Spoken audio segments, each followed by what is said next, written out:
ಒಂದು ಸಿನಿಮಾ ಜನರ ಮೇಲೆ ಸಮಾಜದ ಮೇಲೆ ಯಾವ ರೀತಿ ಇಂಪ್ಯಾಕ್ಟ್ ಮಾಡುತ್ತೋ ಅದೇ ರೀತಿ ಆ ಸಿನಿಮಾದ ನಾಯಕ ನಟರಾಗಲಿ ಅವರ ವ್ಯಕ್ತಿತ್ವವಾಗಲಿ ಸಮಾಜದ ಮೇಲೆ ಜನರ ಮೇಲೆ ಪ್ರಭಾವ ಬೀರೋದಂತೂ ಖಂಡಿತ.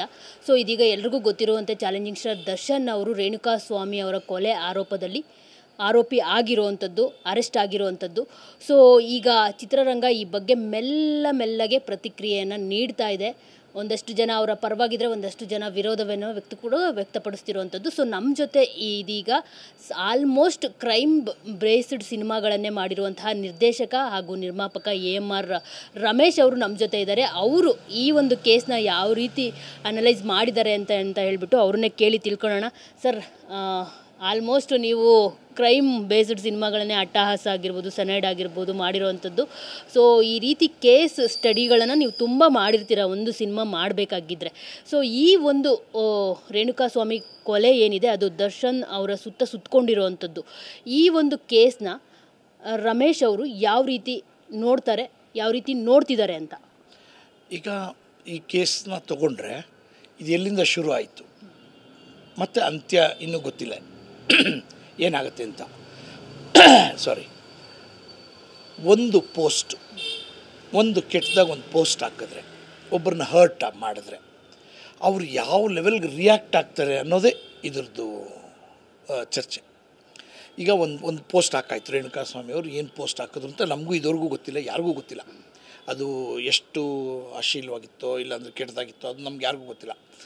ಅದು ಎಷ್ಟು ಜನಕ್ಕೆ ಬಳ್ಳಿಯಾಗಿ ಸುತ್ಕೊಂಡ್ಬಿಡ್ತು ನೋಡಿ. ಫಸ್ಟು ಎಲ್ಲಿಗೆ ಶುರು ಆಯಿತು? ಪವಿತ್ರ ಗೌಡ ಅವ್ರಿಗೆ, ಪವಿತ್ರ ಗೌಡದಿಂದ ದರ್ಶನ್ ಅವ್ರಿಗೆ, ದರ್ಶನ್ ಜೊತೆಯಲ್ಲಿ ಒಂದು 15 ಜನ ಟೋಟಲ್ 17 ಜನ. ಈಗ 17 ಫ್ಯಾಮಿಲೀಸು. ಪವಿತ್ರ ಗೌಡ ಅವರು ಮಗಳು, ದರ್ಶನ್ ಅವ್ರ ಮಗ, ವಿಜಯಲಕ್ಷ್ಮಿ ಅವರು, ಎಷ್ಟು ಜನ. ಇದಲ್ಲದೆ ಫಿಲ್ಮ್ ಇಂಡಸ್ಟ್ರಿ, ಅದಲ್ಲದೆ ಆ 17 ಜನದಲ್ಲಿ ಒಬ್ಬರು ಯಾರೋ ತಂದರೆ ತೀರೋದ್ರಂತೆ. ಇನ್ನು ಎಷ್ಟು ಫ್ಯಾಮಿಲೀಸ್ಗಳು ಈ ಒಂದು ಕೇಸಲ್ಲಿ ಎಲ್ಲರೂ ನೋವು ಅನುಭವಿಸ್ತಾರೆ ಅಂತ ನಾವು ಕಾದು ನೋಡಬೇಕಾಗ್ತದೆ. ಈಗ ಆಲ್ರೆಡಿ ಸಾಕಷ್ಟು ಜನ industry, huge industry, Kannada industry, ಈಗ ಆಲ್ರೆಡಿ ಅಪ್ಪನ ಕಳ್ಕೊಂಡಿದ್ವಿ. ಅಪ್ಪನ ಕಳ್ಕೊಂಡ್ಮೇಲೆ ಈಗ ಇರೋದೇ ಇನ್ನು 3-4 ಜನ ದೊಡ್ಡ ಹೀರೋಸಲ್ಲಿ ದರ್ಶನ್ ಒಬ್ಬರು. ಈಗ ಅವರು ಒಳಗಡೆ ಹೋದರೆ ಇಂಡಸ್ಟ್ರಿ ಕತೆ ಏನು? ಈಗ ಅವ್ರನ್ನ ನಂಬ್ಕೊಂಡು ದುಡ್ಡು ಹಾಕಿರೋ ಅವ್ರು ಇಷ್ಟು ಇದನ್ನೆಲ್ಲ ನೋಡ್ತಿದ್ರೆ ನನಗಂತೂ ಭಯ ಆಗುತ್ತೆ, ಇನ್ನು ಇಂಡಸ್ಟ್ರಿ ಯಾವ ಲೆವೆಲ್ಗೆ ಹೋಗುತ್ತೆ ಅಂತ. ಯಾಕಂದರೆ ಈಗ ಒಂದು ಕೇಸ್ ಅಂತ ತೊಗೊಂಡಾಗ ಇವಾಗ ಇನ್ವೆಸ್ಟಿಗೇಷನ್ ರೂಪದಲ್ಲಿದೆ.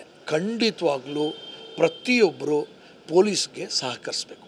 ತಮ್ಮ ಹತ್ರ ಏನಾದರೂ ಮಾಹಿತಿಗಳಿದ್ದರೆ ಅದು ಕೊಟ್ಬಿಡಿ ದಯವಿಟ್ಟು. ಯಾಕೆ ಕೊಡಿ ಅಂತೀನಿ ಅಂದರೆ, ದರ್ಶನ್ ನಿಜವಾಗ್ಲೂ ನಿರಪರಾಧಿಯಾಗಿದ್ದರೆ ಆಚೆ ಬರ್ತಾರೆ.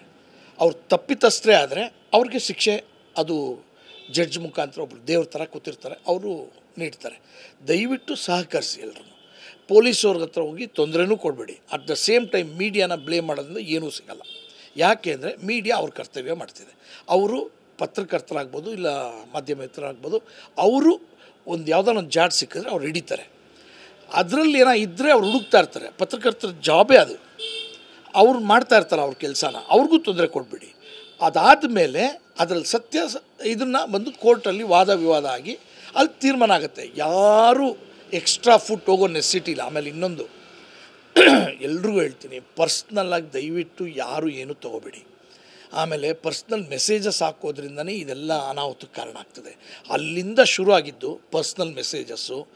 ತುಂಬ ಅಶ್ಲೀಲವಾಗಿ ಏನಾದರೂ ನಾವು ಮಾತಾಡಿದ್ರೆ ಇನ್ನೊಬ್ಬರ ಬಗ್ಗೆ, ಆಮೇಲೆ ಅವ್ರದ್ದು ಪರ್ಸ್ನಲ್, ಅವ್ರದ್ದು ವಿಜಯಲಕ್ಷ್ಮಿ ಅವ್ರದ್ದು ಮತ್ತು ಅವ್ರ ಯಜಮಾನ್ರದ್ದು ದರ್ಶನ್ದು ಅವ್ರ ಪರ್ಸ್ನಲ್. ಪವಿತ್ರ ಗೌಡ ಅದು ಏನು ರಿಲೇಷನ್ಶಿಪ್ ಅಂತಲೂ ನಮ್ಗೆ ಗೊತ್ತಿಲ್ಲ, ಅವರು ಪಬ್ಲಿಕಲ್ಲಿ ಹೇಳ್ತಾ ಇಲ್ಲ, ಅದು ಪರ್ಸ್ನಲ್ಲೇ. ನಾವು ಅವ್ರನ್ನ ಥ್ರೆಟ್ ಮಾಡಿದ್ರೆ ಅವ್ರು ನೋಡಿ, ಅವ್ರಿಗೆ ಯಾರಿಗೆ ಹೇಳಿದ್ರು ಗೊತ್ತಿಲ್ಲ, ದರ್ಶನ್ಗೆ ಹೇಳಿದ್ರು. ದರ್ಶನ್ ಅವ್ರು ಏನು ಮಾಡ್ಬೋದಾಯಿತು ಬಾಸಾಗಿ? ಒಂದು ಗೋಡೆಗೆ ಮಳೆ ಹೊಡೆಯೋಕ್ಕೆ ಏನು ಉಪಯೋಗಿಸ್ತೀವಿ ನಾವು? ಒಂದು ಹ್ಯಾಮರ್ ಉಪಯೋಗಿಸ್ತೀವಿ. ನೀವು ಬುಲ್ಡೋಸರ್ ತೊಗೊಂಡೋದ್ರೆ ಅದು ಆಣಿ ಜೊತೆಲಿ ಬಿಲ್ಡಿಂಗೇ ಬಿದ್ದಾಯಿತು. ಈಗ ಏನು ಮಾಡ್ತೀರಾ? ಈಗ ಇಷ್ಟೂ ಜನ ಒಳಗಡೆ ಹೋಗಿದ್ದೀರಾ, ಏನಾಗತ್ತೆ ಅಂತ ಯಾರಿಗೂ ಗೊತ್ತಿಲ್ಲ, ಎಲ್ಲ ಸೊರ್ಗೋಗ್ತೀರಾ.